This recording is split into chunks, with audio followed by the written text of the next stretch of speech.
Hey, good day, everyone. Welcome to my next virtual birding tour. We're still in the Kruger Park, and we're going to be doing Central Kruger National Park now.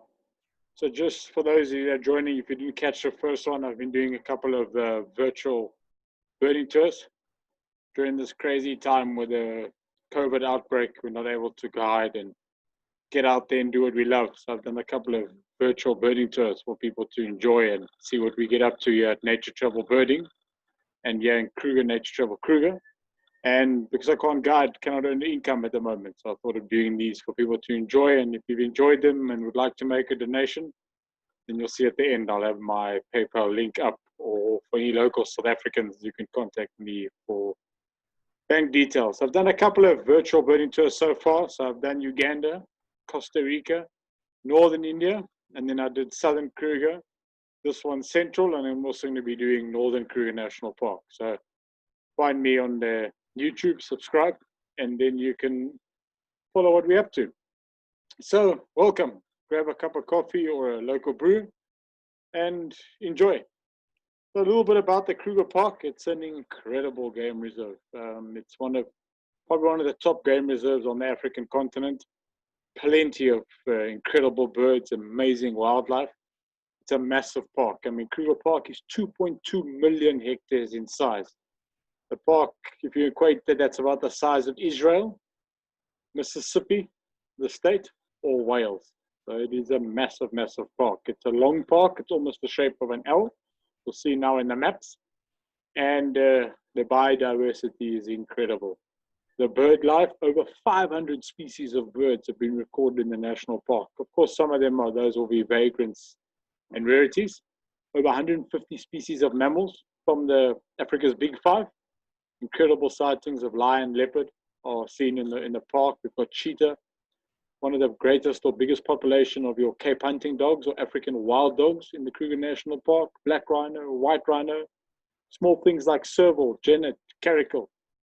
These are all African wildcat. These are all called the famous Kruger National Park home.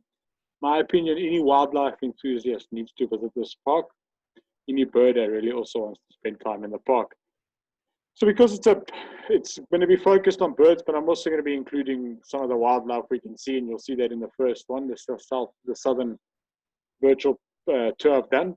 Some of the top birds that we find within the Kruger National Park will be things up in the north, like your Arnott's chat, rack-tailed roller, crowned eagle, Dickinson's kestrel at Klopperfontein Dam, white-browed cuckoo shrike around Punta Maria on Mahoney Loop, Bretz's helmet shrike throughout the park. That is the host to your thick-billed cuckoo. Brown-necked and brown-headed parrots. From time to time, Mayo's parrot also comes in. We've got bronze-winged corsair, Temenix corsair. Up in the north, your three-banded corsair. You'll see that on my next one. It's an amazing, crazy park for raptors. Things like your tawny eagles, fish eagles, your harriers, pallid harrier, Montague harrier.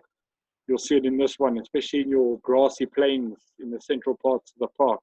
Some of our migrant raptors, Wahlberg's eagle, your lesser spotted eagle, all these guys come down into the Kruger Park. So vulture. We've got all our species of vulture, from your big leopard face, white-headed, your hooded, your white-backed, and then even sometimes from time to time we get your Cape vultures coming in from the escarpment.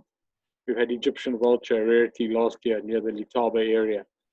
So you can hear things like your bushveld pipit, Eastern Nicotar and Bergendal up in the north, at Punta Maria, bearded scrub robin, purple-crested turacos, cisticulars, lazy cisticular, rattling cisticular, common throughout the park.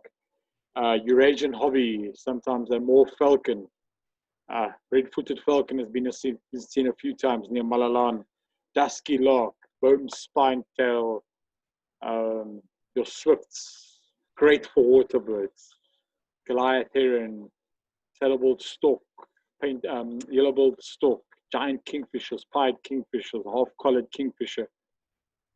Great for grassland birds, the famous Kori Bustard. Here you can see on my intro, we've got the secretary bird, one of those top birds anyone coming to Africa and to Kruger Park really, really wants to see. Black-bellied bustard, your red-crested quail. You can hear the list is literally endless. So enjoy. We're going to start the trip. We're starting in Central Park, so the central area of the Kruger Park. So our previous trip, we started in the right in the south. So we started at Malalan Gate on the Crocodile River and made our way up to Skakuza. And now we're going to be going from Skakuza up towards the central areas of Satara, and then a little bit up towards Shingwetsi. And then we'll end it there. And then the one in the north goes from Shingwetsi up to Punda Maria and Pafuri Crook's Corner. So let's go. So just to this the map, so you have an idea what we're talking about. That's a map of Southern Kruger. So you can see we started there at the bottom. In the south, Bergendal, you can see the Crocodile River at Crocodile Bridge up to Skakuza, where we're starting this one. And then we're going to be heading up there to Satara in the middle, up north to the brilliant camp of Olifants with a stunning view over the Olifants River. And then a little bit north onto our next map, past Mopani, the beautiful Tropic of Capricorn loop. Always gets me excited. I immediately think of some of our rare antelope, the rowan, come to mind. And then up to Shingwetsi, we'll end it there. And the next trip will be the northern parts up to the Limpopo River and then Zimbabwe. And then just to give you an idea, if you haven't seen, that's just a map of the entire park. So you can see the park is in the shape of an L. It's bordered on the east with Mozambique. You can see in the middle there, Giriondo, that's the border. You can cross through the park into Mozambique. Then up at the top, the ferry border also into Mozambique. Other side of the Limpopo River is Zimbabwe. On the western side, we've got a lot of our private game reserves, the Sabi Sands, Timbavati, etc. So that's a massive park. It's a great park to explore. We do run trips where we explore the entire park. We do 10, 12, 15 days north to south or south to north. And we have some incredible birding. You can get a bird list of over 300 species and about between 40 and 60 mammals. So let's get into it. So there we are, starting on the Sabe River on the high-level bridge, heading north from Skakuza Rest Camp up towards Chokwan, or up to Leopan, Chokwan, and then eventually Satara Rest Camp. Now this is a brilliant, one of my favorite viewpoints, or one of my favorite stops as we're heading up north on the Sabe River. It's just a brilliant spot to sit and just, you can see this was taken early morning, a beautiful light. You can hear the river rushing over the rocks. It's just a wonderful spot, often good hippo action, crocodile, we have buffalo coming down to drink. There's a pride of lions often in the area, and great for the birding. Again, we're along the water. So I mean, one of the specials that we see sometimes from this high water bridge is your African finfoot. More towards the low level bridge, but I have seen it here from time to time. Some of your other specials we see from here, Goliath heron, white-crowned lapwing, African fish eagle. There's been African harrier hawk nesting in the area. Often the vultures come down into the Sabe River where they'll clean themselves. They're actually very, very clean birds. So along the Sabe River, often get good vulture numbers. White-backed vulture, lappet-faced vulture, hooded vulture. There was a stage where a half-collared kingfisher was being seen from this bridge. So we know he's around. Black-crowned night heron is often a possibility. We need to look out. Things like your African green pigeons will be in the big, you can see this thick riverine bush, crowned eagle. I had my second sighting ever in the Kruger National Park, was a crowned eagle just south of this bridge. Can be good for things like giant eagle owl. The wood owls are a little bit south from here. So you can hear this is this riverine bush, a really nice area. Your bush shrike, so grey-headed bush shrike, orange-breasted bush shrike. If you like your gorgeous bush shrike. Thick-billed cuckoo has been seen just a little bit north from here, along with their host, the Rhesus helmet shrike. And then stunning birds like this guy, one of our inter-African migrants into the park. This is your broad-billed roller. These guys come into the park. They're far more common in the far north, but we do sometimes get them in the south. And there's an individual that every summer hangs around the high-level bridge at Skakuza, and it's a fantastic bird to see. Why we call them a roller, where the family name comes, we get the European roller, our migrant from Europe, from Spain, Portugal, and then the resident lilac-breasted roller and your purple roller. The broad-billed roller in the name, you can see a big yellow broad bill. It's a fantastic bird. These birds on our trips in Central Africa, Uganda, Rwanda, Ghana, Cameroon, Senegal, the Gambia, you get these birds. They're really, really common here. Not so common in this part of Kruger.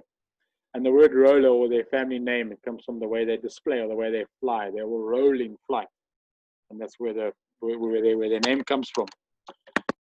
As you heard me say, it's really, really great, this part of Kruger, for vultures, and that's just one of the hooded vultures down there on the ground. We always joke, we call this guy the toothpick. You can see they've got such a thin little beak. He comes to the carcass last. He's got that very thin little beak, and he can get into all those little nooks and crannies. He can get those pieces some of the bigger birds cannot, bigger vultures cannot get to. And it's amazing. It works like that. It means the whole carcass gets broken up and the whole ecosystem works. These birds are in trouble. Our whiteback, all of our vultures are in trouble. All of our vultures in Africa are now critically endangered, and it's mainly linked to the poaching. Unfortunately, with the rhino poaching and up north, the elephant poaching, the poachers have learned that the vultures circling and wanting to come down to where there's a carcass is showing anti-poaching teams where there's been a poaching incident. So now the poachers don't want to be caught. So because of that, when they go and kill an elephant or a rhino, it often lace the carcass with a poison known as temic, two-step. And the birds, the jackals, lions, any scavengers, hyenas, come down, they feed on that carcass, and it kills them. And we get these mass poisonings of vultures taking place. These animals, these birds are so important for the ecosystems. They're the garbage disposers of the bush. Without them, you can imagine you get carcasses lying around, they don't get broken up, and you start to get the outbreaks of famine, disease, anthrax. If you have carcasses that die of animals that die of anthrax, these birds can come down, they can feed on that carcass, let the carcass disappear. That doesn't happen. It could be detrimental for other wildlife and ultimately for us as people. So they're very, very important. We try to do as much on our tours and we try to support as much conservation work as possible. So the guys at Endangered Wildlife Trust, Andre Bort and them, are trying to do amazing education work. We're trying to get people to understand the importance of these birds. Some of our local traditional medicine, people want to use parts of the vultures because they believe the vultures can, certain parts, believe, for example, if you eat the vulture's eye, you can predict the future. And that is also a threat facing our vultures. A lot of work is done with our power utility to make sure, put on flappers on the power line to ensure that try and stop the vultures from flying into the power lines, flying into the pylons, etc. You heard me say, really, really great for our bushshrikes. This is your grey-headed bushshrike. My South African friends will know it as a spookvoer, but a very, very, the call almost sounds like very ghostly like. I'm going to play the call for you guys to hear. Whenever we see the bushshrikes, they're always amazing, stunning birds to see. Here's the call.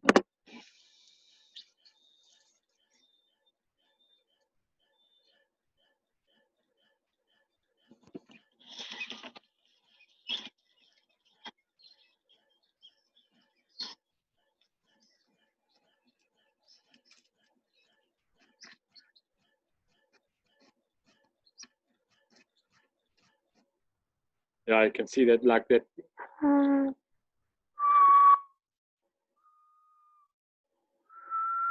Call.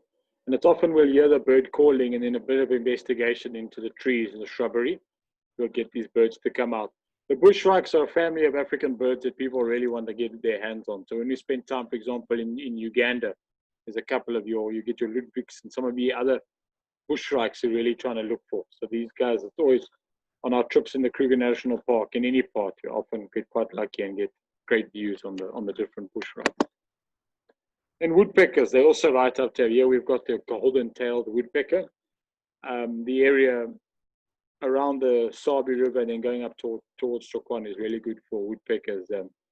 Not just golden tail, we get the little cardinal, we get your bearded woodpecker. I often hear him drumming. They often hear these birds and we get onto them, and they're always those sought after birds that people really enjoy seeing.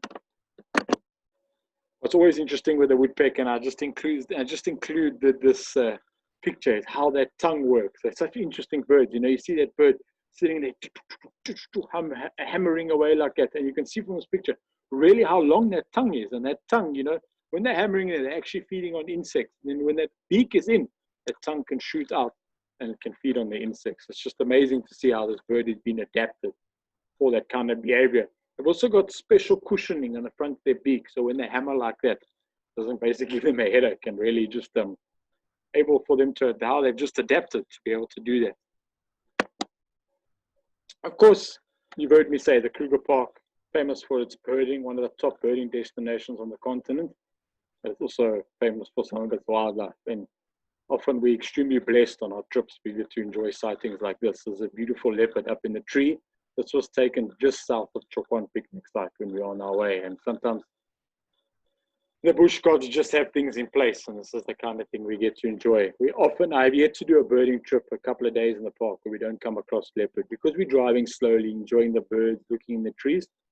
Often we get blessed on one of the days with a wonderful sighting like this, and it really is, it's an amazing cat to lay your eyes on. Some of the areas also, I mean, it's not just the big spotted cats. I mean, lion also is incredible around Skukuza, along the river. Some of the low water bridges, we sometimes can get eye to eye with your crocodilians like this, a Nile crocodile giving us the beady eye. So you can hear here at Nature Travel Birding, Nature Travel Kruger, we really try to enjoy everything. It's not just about birds or just about the mammals. It's the whole package, and to enjoy everything that comes or that's given to us. So we're moving on back to our birding. This is your brown-headed parrot. It's also a bird that is fairly common in the Skukuza area, the Pretoria Skop area, and then even in Satara camp, where we're going to. I've seen them around Chokwan, at Nkombe Lookout, and even at Orphan Dam. One of the parrot species that it's the only parrot species we'll find in Southern Kruger, your brown-headed parrot. You get your brown-necked parrot further up north with the red on the shoulders. We often locate these parrots. They're very, very vocal when they're around. You can hear it by their call.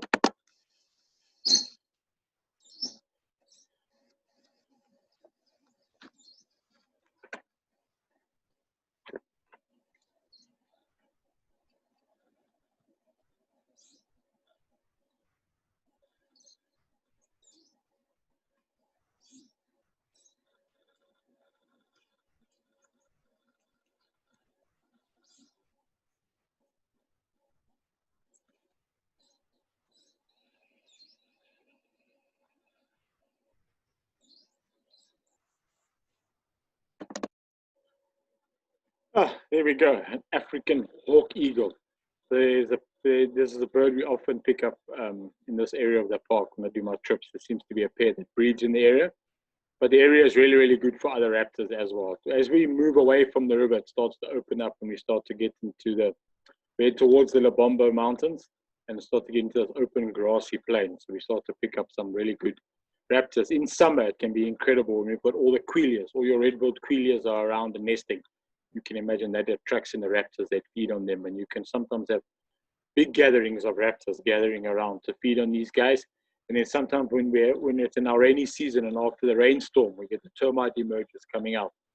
That also attracts your things like your booted eagles, less spotted eagles, tawnies, African harrier hawk, your blackwing kites, or it used to be a black-shouldered kite. These birds are all attracted into these areas.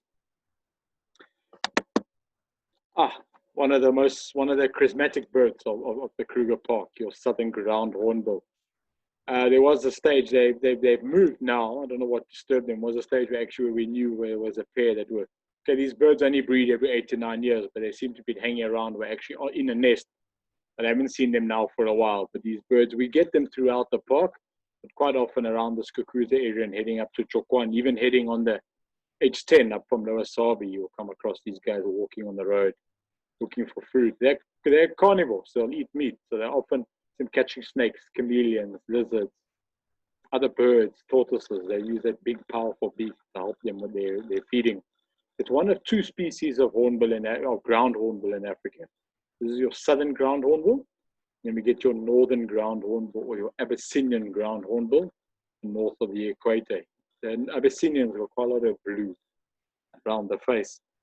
These birds are also threatened. It's an endangered species in the park. It's actually BirdLife South Africa's Bird of the Year this year. And they're mainly threatened for a couple of reasons. One of their big threats is, in some areas, is loss of habitat, like with most things. You know, these are birds that need quite large spaces, and they're now only being confined to our national parks, where agriculture has come and cleared out indigenous vegetation. That's one of the main threats.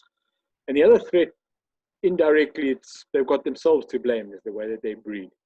These birds, they'll only breed every 8 to 9 years, and that female, she will lay 2 eggs, and only 1 egg will ever survive. They practice what we call siblicide, like Cain and Abel. 1 egg is laid, and then 2 to 3 days later, that second egg is laid. And that second egg is just a backup for the first in case something goes wrong. If everything goes wrong with that first egg and that first hatchling, that's the one that gets all the food and all the attention. Another one is ignored. Sometimes the sibling even will push that one out of the nest. So groups like Endangered Wildlife Trust, BirdLife South Africa are trying to do a lot of work trying to conserve these birds, doing education work, with people. There is a bit of some superstition that will surround the birds as well, and that can also lead to their prosecution, but mainly trying to get them to be protected outside of national parks as well, and working with local communities to protect these birds. What I always find amazing with them, people always say, can they fly? Yes, this large bird flies, and they fly very, very well. Like with all the hornbills, they will nest in the tree, and they look for a cavity to nest in. These guys will often look for a big cavity in the middle of the tree, and they'll nest in there. Female will go in, she'll sit on the eggs, male will seal it up and feed her through the hole.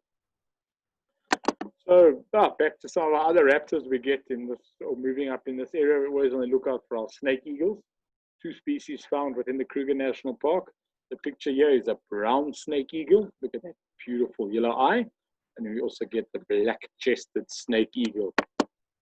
And then, along the water courses, especially just south of Satara, there's a river that comes in, often even at the dam, at Imsamani Dam, or around Chokwan at the river there in front of the picnic site.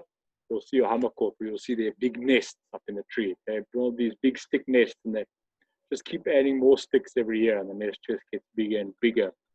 Hammerkop, it's a Dutch Afrikaans word, hammerhead, because of the shape of their head. It's a unique bird. This bird is only found on the African continent, so it's actually endemic to the African continent. So it's often a bird people really want to see. And then one of the stunning birds that we see in certain areas is they've been at Orpen Dam near Chokwan, and sometimes even along the Sabe River on the low water bridge, your greater painted snipe. This is a female in this picture. The male has got a more orangey golden head, and they're always special birds to see. It's very special to see them in the open like this. So I remember when we had this sighting, I was like, yes, over the moon, because even us at Bird a lot, we don't always get this bird out in the open, just posing like that. But Kruger's quite good, and with us spending a lot of time in the park, we know spots. I mean, they move around, of course, but we know spots where we can get these birds. And then around Skukuza, Lower Sabi, and then going up to Satara, even around the Satara area, is very good for white rhino. We do have both species of rhino in the Kruger National Park, both the black and the white rhino. The black is very, very rare, and we normally only find them down in the south now. And then we have the white rhino. Unfortunately, their numbers are in a decline still with the poaching. Kruger Park, like most of southern Africa, has been very, very hard hit with the poaching of rhino. People will come into the park illegally. These animals will be shot and killed, and then their horns removed to be sold in the East for traditional medicine or to be used as an aphrodisiac. And we've lost, when I started guiding in the park over 10 years ago, we used to see rhino every single day, sometimes 20, 30 sightings. And now we have to sometimes go to certain areas to try and find these animals. So it's extremely sad, and it saddens me that our natural heritage is being lost like this. They used to be, when I was a kid, we used to stop for the first one, never stop again. And now we actually have to try and look for them. But Kruger Park, again, is doing some great work. They've got a great anti-poaching team. They've got the helicopters flying, patrolling. They've got canines are being used to track when there's been poaching activity. There's canines based at the gates that have been trained to sniff out ammunition and rhino horns. So hats off to the Kruger Park team that is doing extremely great work to try and conserve these animals. Some of our other trips throughout Africa, we spend a lot of time in Namibia. Our sister company, Nature Travel Namibia, is actually based in Namibia. And Etosha National Park in Namibia is, in my opinion, one of the best places in the world to see the critically endangered black rhino. Just a typical scene that you can see along the Sabe River heading up north is your hippopotamus just lying out there enjoying the sun. They're not always in the water, they're not always out on land. Most of the time actually in the water during the day, but they will sometimes come out and they'll sunbathe like this. You can see some of them looking there all pink. They're not burnt from the sun. Their skin secretes an oil, which almost works like suntan lotion, stops them from getting burnt while they're out like this. You can see the Crocs even there in the front. But they do need to go in the water. They can only be out for short periods of time. These guys mainly come out at night, and that's when they'll feed, and they're herbivores. They feed on, they're primarily grazers. They'll eat the grass. They don't eat fish. It's often thought that they eat fish. They don't eat any fish. They are herbivores. It's Africa's most dangerous animal. We often joke, we say, actually, it's the mosquito because of malaria. Number 2 is the hippopotamus. Number 3 are the taxi drivers in Johannesburg. Okay, we're making our way, continuing up north towards Satara, and this is a magical spot in the Kruger National Park. This is Leeuwpan, the lion pan. It's quite ironic. I've never seen lions at Leeuwpan. But we go there. It can be good for wildlife. There's a nice scene there. It's always great when you get the giraffe drinking and kneeling down like that. It's a typical African scene. We've got the warthog and one old dagga boy there. We go to Leeuwpan for the birding in summer. When the pan fills up with water and we get the reeds and the lilies, we know we need to get there, and we're going to have some special birds. And one of the special birds that comes into Leeuwpan are these African pygmy geese. These are not common birds in the Kruger Park at all. They're very nomadic and sporadic in response to rainfall and the right habitat. They need the lilies, the grass. So Leeuwpan is one of the best places when the conditions are like in this photo for this species. We've recently had a pair also come in an open dam, which is very close to Chokwan. This is a species that's much more common in northern Namibia, along the Caprivi Strip and then down into the Okavango Delta. So when we run our trips up in that area, our birding trips on Namibia, Botswana, Zambia trip, then the species becomes relatively common. But in Kruger, it's a great bird to come across. The other special that we get in this area is our lesser moorhen. The common moorhen is common in the Kruger National Park, but these lesser moorhens, they'll come in summer again when the conditions are great. And it's a great bird to get on a Kruger birding trip. And for any Kruger listings, again, Leeuwpan, it can be when the conditions are right. It's a great place for this species. Olive tree warbler. It's also, there are a migrant from Europe that comes down into South Africa. And every year at Leeuwpan in the acacia trees, we have this individual comes down and spends time at Leeuwpan. Of course, it's recorded throughout the park. I've had sightings on the H10. I've had sightings near Crocodile Bridge. And of course, up in the north. I'm just going to play the call for you because this bird does also have quite a unique warbly call.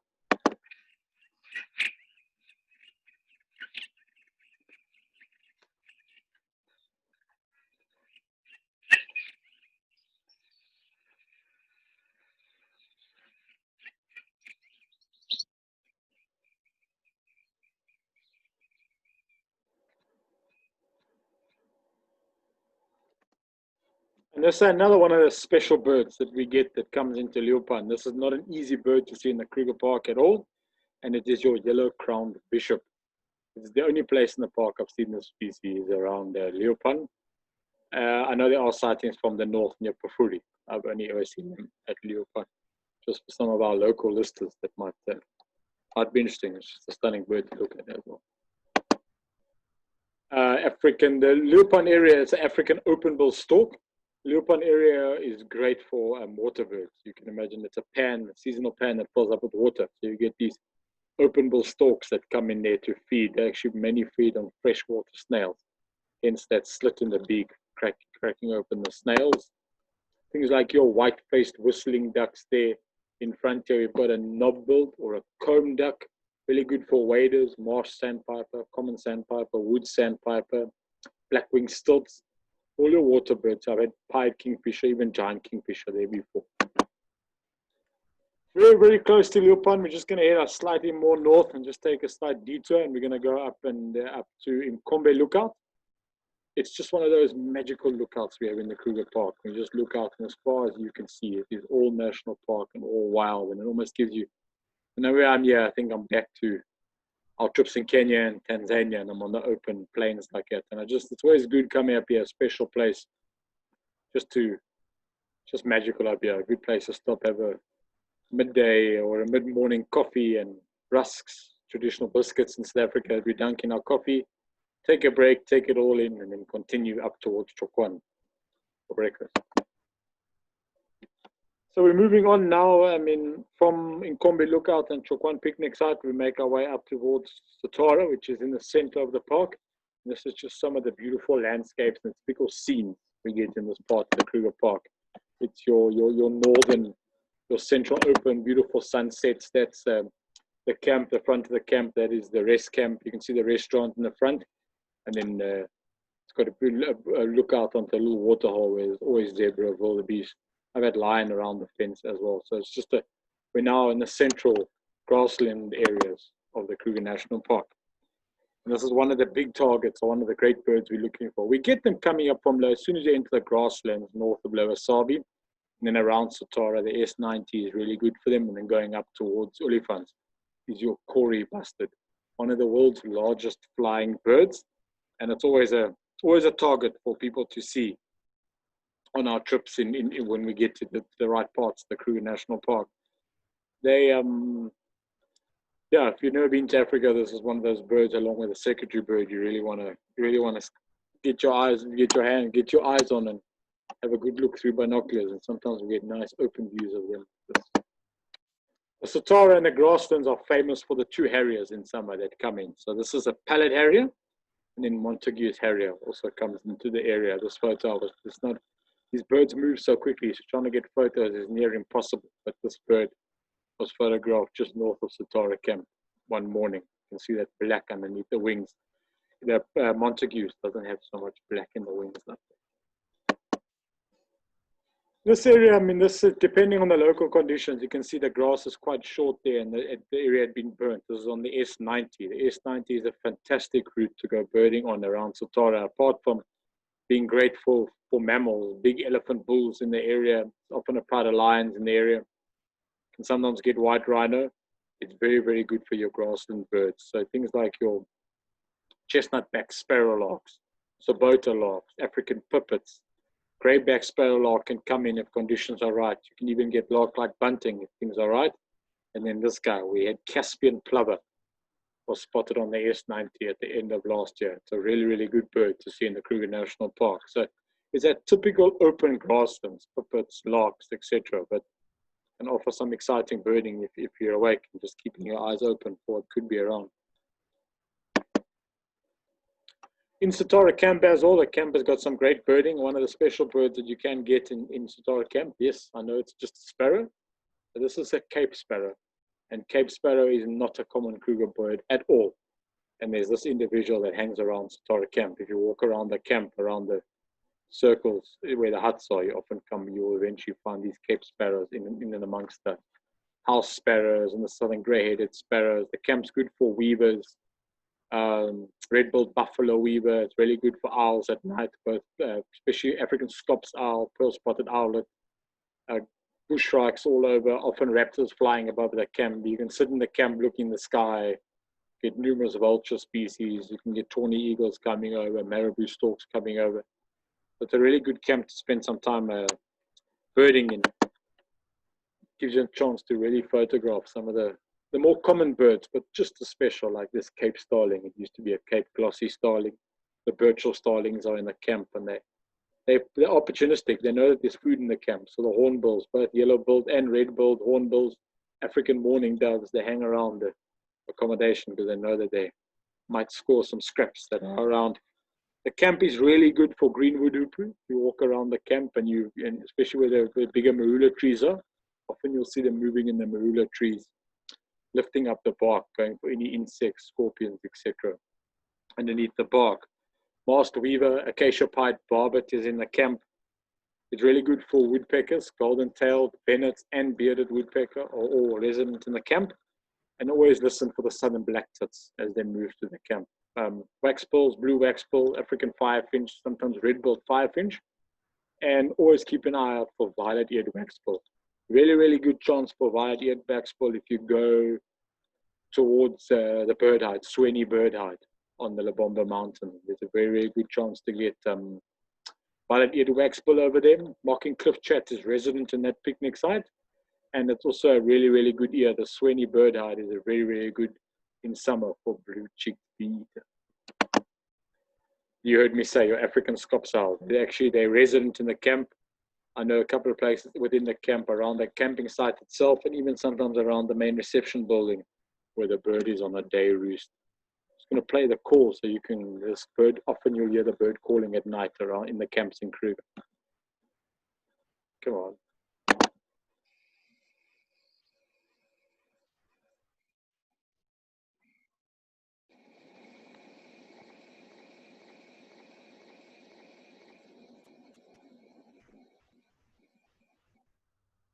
It's a unique call. People often attribute to it. They say it sounds like a telephone.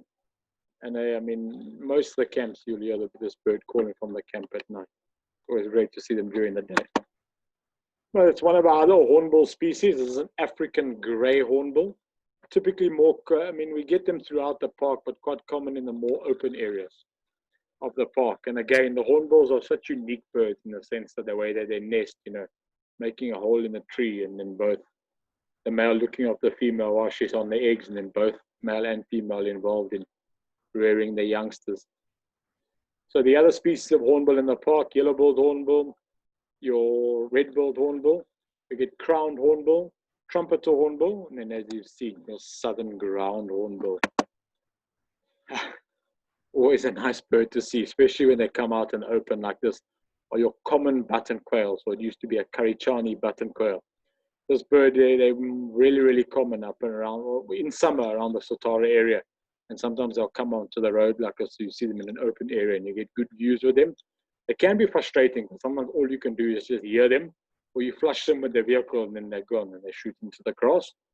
Very, very similar to a similar looking bird, or similar behavior, the harlequin quail as well. But these open grasslands around the Satara area are very, very good for these species. You heard me say in the camp, we get the African mourning dove. Very, very, quite a nice call for a dove, and they start to become common in Chokwan picnic site as well. Then from Satara up north, they become quite common. And then our common ostrich. These are two males. These birds are grasslands. Where there's grasslands, that's where you're going to find ostrich. So they prefer our open grasslands, especially along the Labomba, the foothills of the Labomba Mountains in the Kruger National Park. And these ostrich can actually be properly ticked on a bird list as a wild bird. The other birds that we see while driving from Johannesburg to Kruger Park or in other parts of South Africa, most of those are introduced birds because we farm the ostriches for their meat. But Kruger National Park and the Kalahari National Park in South Africa, these ostriches are all wild populations. So they are proper wild birds, perfectly tickable on a lister's list. These are males. You can see them very dark in color, the dark feathers, the white on the end, and you can see the pink shins, pink bills, the inbreeding plumage. The females are brown color. They don't have those nice white wings like that. The dark black color and the white is for when the male is displaying to attract the attention of the female. And you heard me say acacia pied barbet is resident in Satara camp. You can see him actually there in the hole. They often make use of woodpecker holes. And I actually took this photo was actually taken in Satara Rest Camp. Oh, your beautiful magpie shrike. This is a common bird in the grasslands, and we'll hear them calling as we're driving through, and it's a bird we get multiple sightings on. It's always a nice bird and a beautiful bird to get our eyes on. One of the targets when you get into your grasslands is this is one of our korhans, and this is a red-crested korhan. You only see the red crest when the bird is displaying. The bird will lift up its feathers and its crest, and then it is red in color. They've got quite a unique display. Will hop around on the ground, bouncing up and down to attract the attention of the female. If you ever see it, have a look on YouTube. It's hilarious to see them displaying for a female. And yeah, in the open grasslands, these birds become quite common. Another one of the special birds, our grassland birds around Satara and heading up towards Olifants, are your Senegal lapwings. Not an easy bird to see in Kruger, but the area around Open Gate, heading towards Satara, the Satara area coming up from Skakuza, we do pick up sightings of this bird. They're very responsive to burnt areas. So if the Kruger Park is doing burning, and they've just recently had a planned burn where they burnt the grass to stimulate new growth for the animals to feed on. As soon as there's an area that's been burnt and you get to that area, a good chance you'll pick up things like your Senegal lapwings, also bronze-winged coursers. Your coursers absolutely love the new burnt areas. Very, very common bird in the area around Satara is your Sabota lark. It's not often we see them on the ground like this. The Sabota larks, they often will fly up and sit on the tree where they call from. And another very, very common bird in the area is your rufous naped lark. Very, very, very distinctive call this bird has.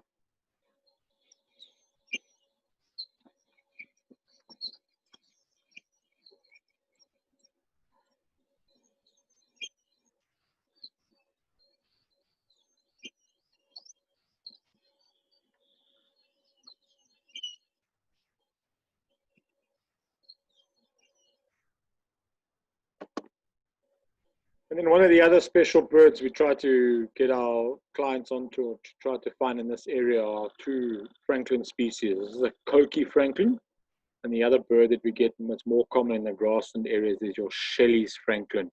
Shelley's francolin has got such a unique call. It sounds like it's saying, "I'll drink your beer, I'll drink your beer, I'll drink your beer." They're not always birds we manage to get on our trips, but we know when we're in the grassland areas, this is a bird we need to keep our eyes open and try and get. You heard me mention the coursers. There's a Temenix courser that was feeding in an area that had been burnt. You can see the beautiful green grass, and the birds were feeding out there. Once you get a bit more north, I mean, the area around Mapani onto the Tropic of Capricorn, these birds become a bit more common in that area. But you heard me say they're very nomadic and sporadic, but it's always birds that are, always check those open grassland areas where we can, especially if the grass is short. You can scan nicely with the binoculars and come across them.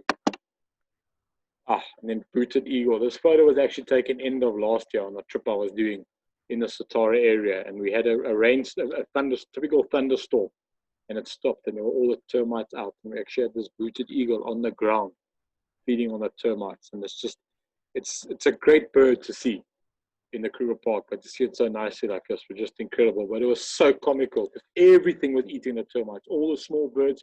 We even had the baboons. The baboons were walking on the ground and just stuffing their cheek pouches full of the termites. And it was just amazing to see how nature is so perfect and everything is just so linked and how nature works. Barn owl. The barn owl is actually resident in Satara Rest Camp. If you look at where they've got the car wash, it actually roosts on top of the car wash. And if you walk around the camp at night, around the swimming pool area, you have a very, very good chance of coming across barn owl. Even outside the camp, as you turn into the camp, you'll see there's a marula tree. As you're turning into the camp on the right, there's a hole in that marula tree. There's been barn owl nesting in that marula tree. And then some of the wildlife, you keep hearing me say to you that our trips, we try to focus on everything. The Satara area, because it's such typical open grassy plains, it almost gives you that feel of East Africa, like we're on a trip in Kenya or Tanzania. And with those open grass plains come your big numbers of zebra and wildebeest. Again, it is your Birchall zebra or the plain zebra, then our blue wildebeest or canoe that we find in the Kruger Park. And because of this, there's very, very good numbers of your plains game, giraffe, impala, kudu, waterbuck around the water. This attracts our carnivores.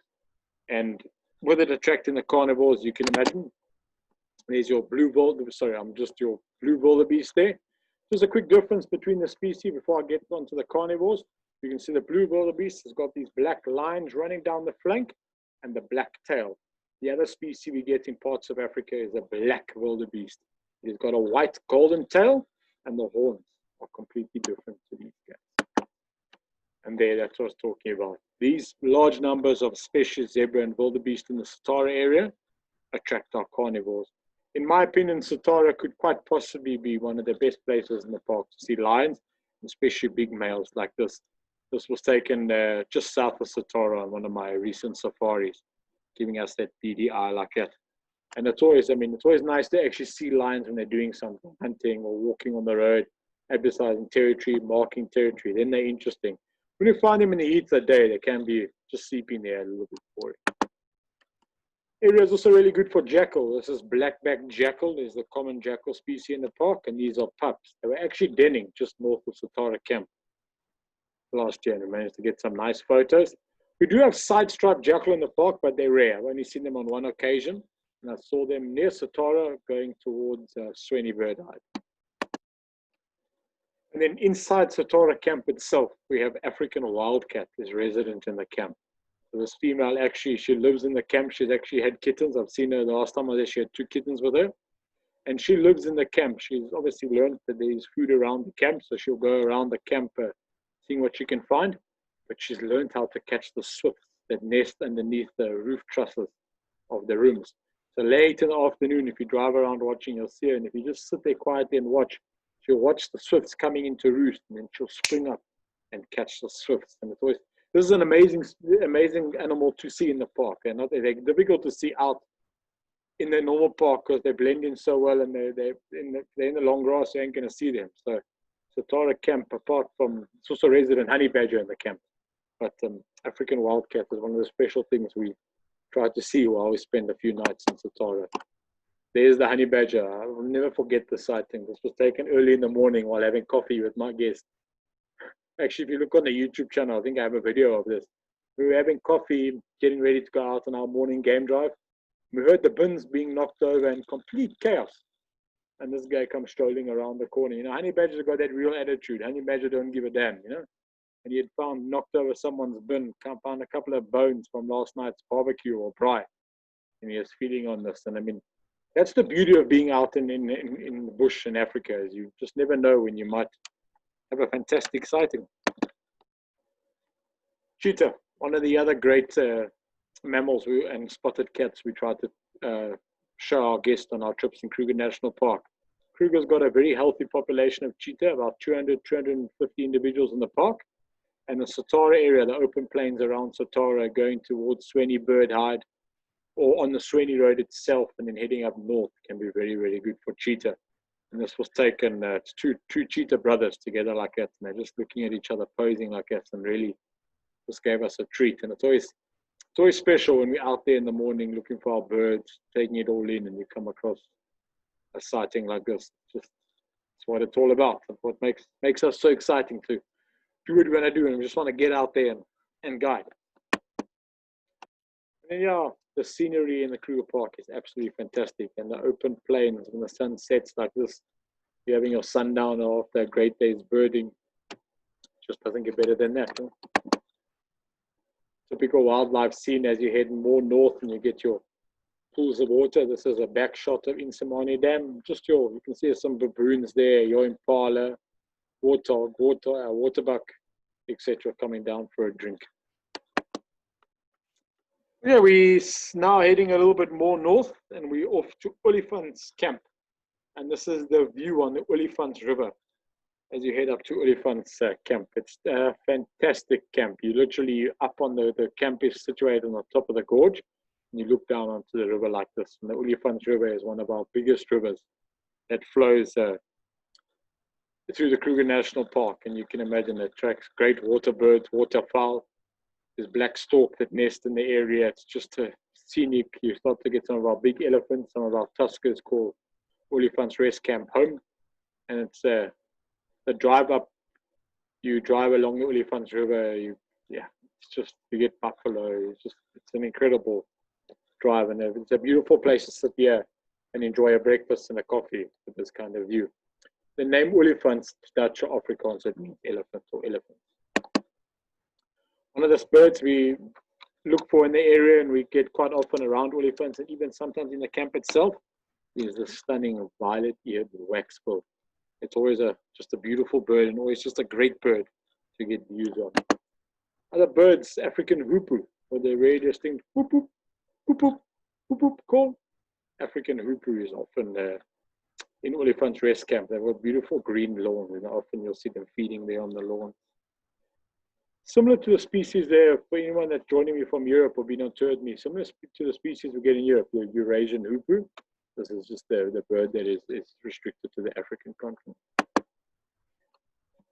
Another great bird to get in our more open sandy patches or grassy plains is your sand grouse. This is a male double-banded sand grouse. Often these birds in the late afternoon will come into water in big flocks, and they'll come and they'll drink at the water, and it can be a beautiful spectacle to see all these birds coming in to drink. Our other trips throughout Africa, I mean, in Namibia, when we're in Botswana, we get the Namakwa and the Birchall sandgrouse, and they come into Etosha when it's dry, and they're thousands, and that's when you have, even in the Kalahari, that's when you have things like Jackal trying to catch them, Lana falcons coming down to hunt them. It's just spectacular to see at sunset, to see hundreds of birds coming into a waterhole to drink. And then Abdomen Stalks. This is also a bird that is very nomadic in the Kruger Park. As we start to in our rainy season and we have had good rainfall, often these birds will come down and will be found in the Kruger Park. They're inter-African migrants, and they'll come down there to rest and feed and then continue with their journey. And you can see I took this photo just north of Olifant's camp, and it was bucketing down the rain. You can see the birds don't look very happy, but it's a great bird to get them on your Kruger list and on a Kruger birding tour. As we head more north, I mean, the area on Punamuria, Porphyria, I've seen them there in quite good numbers as well. The other great bird that we get with the Abdomen Stalks are your white storks. They're also are migrants that move through the park. And when it's in our summer, sometimes on the open plains, you can get them in the hundreds. It really makes for a great sighting. The white stork or the European stork, some of them are actually now resident, but most of them will migrate up into Europe. They're the ones that bring the babies, though in Europe you'll see them sitting on the chimneys or on the light posts. And then one of the greatest birds, or one of the great birds to try and see on a trip to Africa, I call him the orange teddy bear, your Pels fishing owl. When people think of Olifant's rest camp, they normally know about the Pels fishing owl that can be seen from a walk from this camp. So these birds are resident along the Olifant River, but you must be very lucky to be able to see them on a tourist route. The low water bridge of the Bulule rest camp, they are seen there sometimes on the night drive from the Olifant's camp. And I know people staying at Olifant's rest camp have seen them there in the evening. I'm staying at Bulule, I've seen them in the evenings. The best way to get views, and if you want to get this bird, is to do the river walk and specifically request to see the Pels fishing owl from Olifant's rest camp. And you go out with the guides and they walk to areas where they know the bird is, and you get to see great views. And this is a very, very special bird to see actually anywhere in Africa. Much more common along in the Okavango Delta, Botswana, our trips up there, we come across this bird. I've seen the bird in Uganda on trips, but it's a very special bird to see in Kruger. Black heron is also a bird we seem to find along the little pools if we've had good rain along the Olifant River and heading up north. And you can see this bird is halfway doing that typical fishing. It's an amazing bird. If you ever see a black heron, spend some time just watching. And if they start to hunt and feed, they do this amazing behavior where they take their wings and they'll actually cover it. And that actually puts shade on the water, and the fish come to that shade and the bird can catch the fish. And it's an amazing thing just to watch how this bird has adapted to being able to hunt and fish like this. Oh, sorry. Another one of the special birds that you heard me say, this is black stork. Black stork breed in the gorge, the Olifant River gorge that goes towards Mozambique. And some of the low water, the causeways along the Olifant's gorge and in that area. Someone's lucky you get great views on this bird like this. Other more common birds to watch out for around Olifants, and if you're lucky you can get them perched. This is a lesser striped swallow. You'll see your barn swallows, you'll see African black swift, little swift, African palm swift. These are all birds that are common when you're at the Olifant's viewpoint and just watching. See, I mean, down in the river you'll get your storks, great egret, intermediate egret, little egret. So the area is just full of great birding, birds literally everywhere. And you heard me say, the area is also really, really great for some of the big elephants, which we call our tuskers. And sometimes these gentle giants, they can be, if you're nice and calm, collected, respect them, give them their space, you can get quite close to some of these gentle giants. And this is a nice big male taken up in the north, investigating the safari vehicle I was in. These animals are, it's always sad to think that people poach these animals for their ivory, for their tusks. But our elephants, we don't have too much elephant poaching in Kruger, and they're protected in Kruger. A very, very good population of elephants in Kruger. And the north, the great north, has got some incredibly, just seeing these big beasts around. It's just, yeah, you sit there and let them investigate the car, doing their thing. It's just amazing to be able to get so close to these gentle giants. Very, really big herds of buffalo as you start to head Olifants up to Mopani, Itaba, that area. Get your big herds of buffalo crossing the road. And sometimes it can take 20, 30 minutes for a herd to cross. You count them and estimate. You can have 300, 400 Cape buffalo crossing the road. It's quite a scene. These are Cape buffalo. They're not water buffalo. Some people refer to them as African savanna buffalo. Water buffalo you won't find them in Africa. You find them in Asia, India. When they've been introduced to some parts of the world, they milk them for the mozzarella cheese. These guys, they're much more bigger, very, very aggressive animals. They're very, very dangerous animal. Good luck to you trying to milk one of these guys. Then beautiful waterbuck. Often when you spend time along the rivers, the Olifants and the Letaba River, come across some very fine specimens of this antelope. It is a waterbuck. If you look on the backside, they have this white ring. They teach us when we're kids in South Africa, it looks like you're sitting on the toilet seat and it's wet and it's got stained the backside like that. This is a normal waterbuck. It's our southern waterbuck. When you spend, as you go up into Central Africa or East Africa, you do get the Fassa waterbuck as well. They're much more dark in color than this guy. The white ring I was speaking on the backside, it's actually a follow me sign. When they're in a herd and they're running away, that ring, the others can see it and they see where the ones in front are going, and it ensures that they can stick together. They've got a very long, shaggy coat, and their skin will actually secrete an oil which makes their fur waterproof, like a duck's feathers. They'll actually go into the water to feed, hence the name, the waterbuck. Okay, we're heading slightly more north now. We're heading up towards the Letaba camp, and this is just the view over the Letaba River.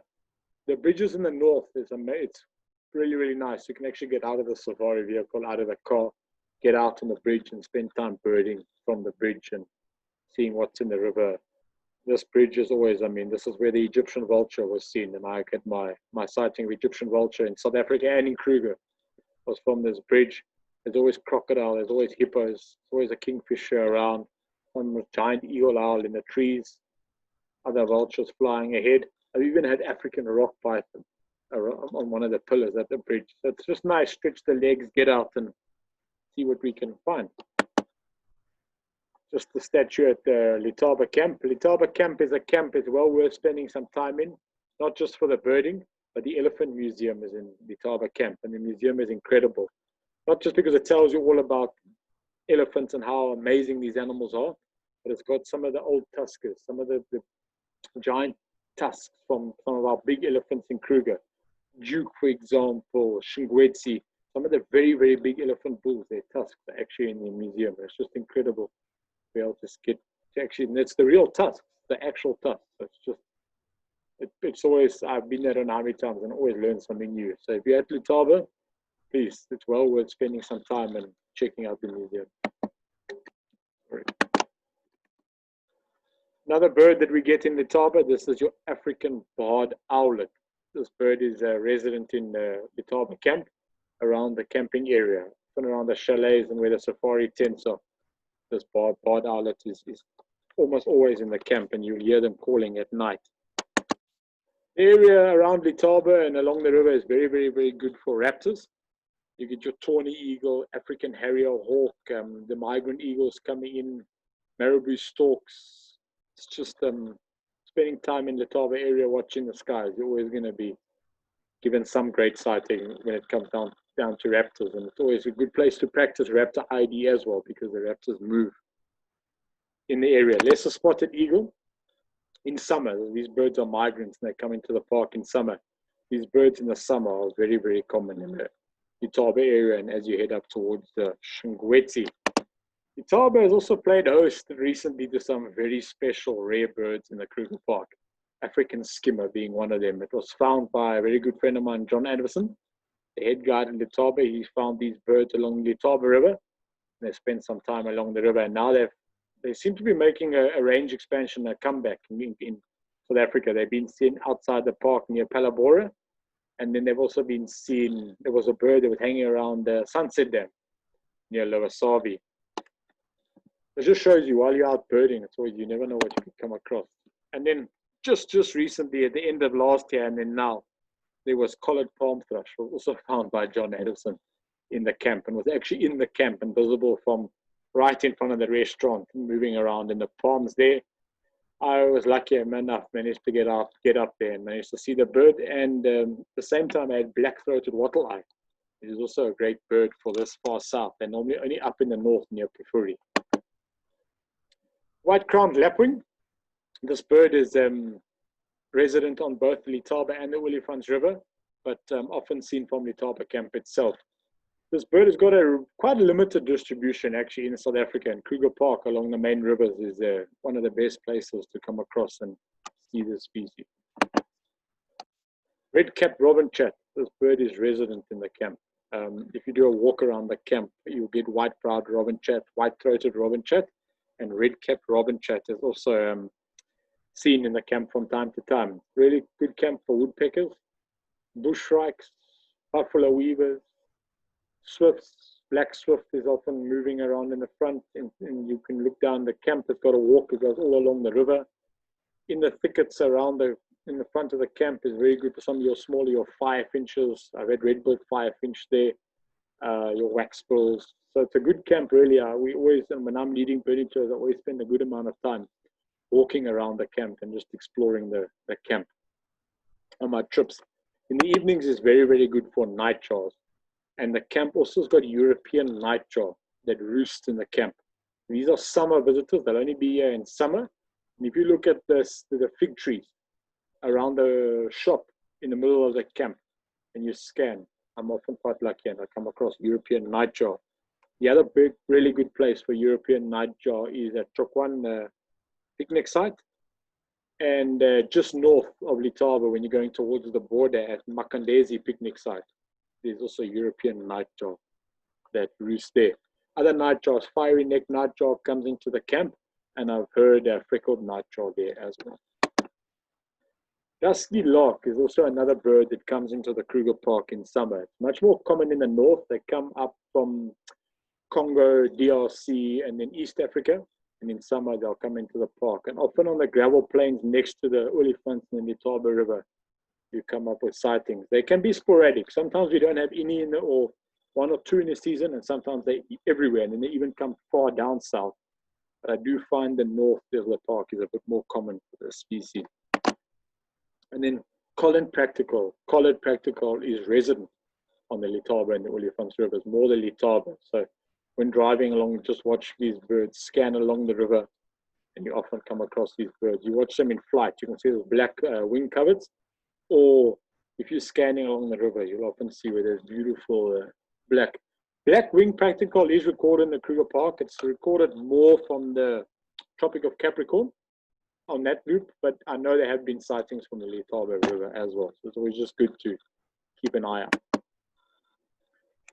Okay, we're going to be making our way now further north towards Mopani Camp. That's just the view out onto Pioneer Dam from Mopani Camp itself. It's a beautiful camp. It's in the Mopani Veld, hence the name. The Mopani is a type of tree, and it looks out onto this dam. And this dam is man-made. It's a water reservoir, and that attracts some great water birds. So the camp is really, really good for its water birds. And then the area around the camp is also got some fantastic birding. The area can be a bit difficult because you're in that Mopani Veld. So it's not always difficult to see, but once you get onto a Tropic of Capricorn loop, it's got a nice high just south of the picnic, south of the camp. Some good birds as well. Some of the birds to look out for: marabou stork, saddle-billed stork, Goliath heron, variety of swifts, your different egrets. There's been African skimmer here before, African fish eagle, waders, marsh sandpiper, wood sandpiper. There's been reports of green sandpiper. So the area, because there's water, there's always something coming down, and then wildlife also often come down to the water to drink. Just your typical scenes as you head up into Northern Kruger Park of your water holes and what the north is famous for. This is just north of Mopani going now towards Shingweti. You get these artificial water holes where you can see the elephants drinking from, and then you get these pools that sit like this, and these pools will also often attract. Always watching for the small birds, your buntings, golden-breasted bunting, cinnamon-breasted bunting, cutthroat finch, red-headed finch is on Tropic of Capricorn loop. Your smaller birds often come down and drink. So you see violet-eared waxbills, things like that. It's just beautiful scenes, and it's just amazing to take in and just sit there and enjoy. And one of the nicest things about this area and going to the Tropic of Capricorn loop is it's where our rare antelope of Kruger are found. So your sable is a beautiful male sable. your rowan antelope, and then your eland, and then tesserae. These antelope are all found in the Mopani area, especially going north of the camp on the Tropic of Capricorn loop, the back loop going all the way to Shungwetsi along the border, and then even north of Shungwetsi can be very good. The only place I've seen eland in Kruger Park is on the Tropic of Capricorn loop, and then very up north near Pafuri. But there are sightings throughout the time.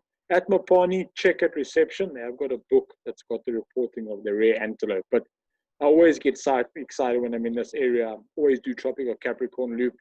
Great birding, typical grassland, open birding, always big ellies around. And you have a chance of seeing some of the more rare antelope of the Kruger National Park. Just a photo of me. I was on a private trip here just for myself with friends. And here we're crossing the Tropic of Capricorn loop. You heard me say it. This is the typical, it's an open grassy plains, of course, depending on the rain we've had. And you get things like your chestnut-back sparrowlarks, grey-back sparrowlarks, sabota larks, Timonix courses, double-banded sand grouse. The areas is that typical open savanna birding. Kittlets plover. If you look around the water holes in the north, it's always good scanning around the water holes. You often see these little kittlets plovers moving around. Yellow-throated longclaw in the areas where you get almost that mix between your open sand and then your longer grass growing. You get your yellow-throated longclaw in these areas starts to show up. Red-headed finch. This is not an easy bird to see in the Kruger Park and on the Tropic of Capricorn loop near Mooiplaas waterhole. I do know that the red-headed finches breed there. So it's always a good place to, and a little bit of bush that there is, it's always a good place to scan and just see. As I said, often they will come into the water to drink. And then the falcons. Lana falcon is much more common in these open areas between Mopani and then heading up towards Shungwetsi. And it's always, sometimes we'll hunt over the water holes coming in for the Namakwa doves and the doves drinking. Or they'll sit on a perch like this, just watching over the water holes. So always scan around the water holes, just watching to see if there's any other Lana falcons. Also good for the harriers in summer, your pallid and your Montague's harrier. African sacred ibis. This is actually not a very common bird in Kruger. It's common in other parts. I mean, it's common around Johannesburg, Cape Town.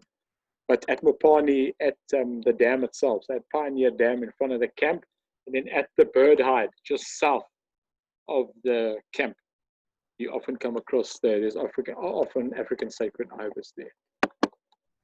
Also often white-backed duck. If you look in the back channels as you're going around Pioneer Dam, you sometimes get lucky and you get these white-backed ducks. Again, not a common bird in the Kruger Park. Then this is lark-like bunting. It's one of those special birds when the conditions are right. Normally when it's very dry, we'll come into these open grasslands or these open plains. Just north of Mopani, south of Shungwetsi, and even sometimes north of Shungwetsi as well. Red-headed weaver is actually resident in both Mopani and Shungwetsi rest camps. So it's always a great bird to see, especially these males when they're look at that striking red, beautiful color like that. And they make these quite a long, very, very messy nests. So I always tell people, you're looking for red-headed weaver, just look for those typical weaver nests, but not neat and beautifully built like the masked weavers do. This is a very nest, the sticks are always sticking out, and you know it's the nest of a red-headed weaver. And then that's your European roller in summer. They're very, very common on this driving anywhere up from actually Satara to Letaba, Olifants, up to Shungwetsi. You'll see the European rollers perched along the road, and they're just beautiful birds to look at. And it's always, I always tell my guests, these birds make such an incredible migration. They migrate all the way from Southern Europe, from Spain and Portugal, down to us here in South Africa. And it's always amazing to think a bird can do that kind of migration. At least he can migrate now. Us, we got to wait until the airlines open again. Again, just some of your fantastic and your stunning big elephant bulls that we get in the areas in the north, especially Shungwetsi areas, that get some amazing elephants up there. some of your typical scenes at the waterholes in the north. You get the elephants, buffalo coming in like that. It's just amazing to sit there and watch the interaction and just watch. I tell people the north is the great north is still wild, untouched. It's a typical Africa I grew up watching on TV. It's just, yeah, amazing. A lot of people think the north is not good for wildlife or good for animal sightings. It is very, very good for wildlife. On my trip, especially around the Shingwedzi area, I've had incredible sightings of lion, leopard, cheetah just north of Shingwedzi. And the great thing about spending time in the north is that there's not lots of cars. So when you do get a great sighting like this, often you can be the only car and you can sit with the animals for hours and just enjoy it all. Another typical beautiful scene. The north of the park has got some incredible scenery. I took this photo near Shingwedzi on a drive, and we had this male leopard walking on the road, looking back at us the whole time, marking territory. So in the south, the sightings can get busy and can get quite cramped, where the north has got some very, very incredible, great birding. And then that's the view down looking onto, that's over the Shingwedzi River in winter. And you can get out on the bridge, just take it all in. I've seen bat hawk flying from this bridge before. Black-crowned night heron, good for egrets, herons, just magical scenery. And then that's the viewpoint from Shingwedzi camp. It's a camp that's actually on the Shingwedzi River. So you have some really good birding throughout from the camp. The camp itself's got some good birding and then along the river. So thank you. I really hope you enjoyed that. That was Central Kruger. I'm going to be doing my next one from the north. So we'll start here from Shingwedzi and then head up to Punda Maria, Rest Camp and Pafuri and Crook's Corner. So thank you. I really hope you enjoyed that. Thanks for tuning in. Again, I'm just doing this to keep busy, try and earn a bit of an income. So if you enjoyed it, you're more than welcome to make a donation. And find my YouTube channel, subscribe, and yeah, try and watch some of the other birding virtual tours I've done. And I'm going to be loading up the northern one soon, so Northern Kruger one soon. So thanks a lot, folks. I really hope you enjoyed that. Thanks for your support, and hopefully soon I'll be able to take you on safari and show you the real thing. Thanks a lot, guys. Cheers.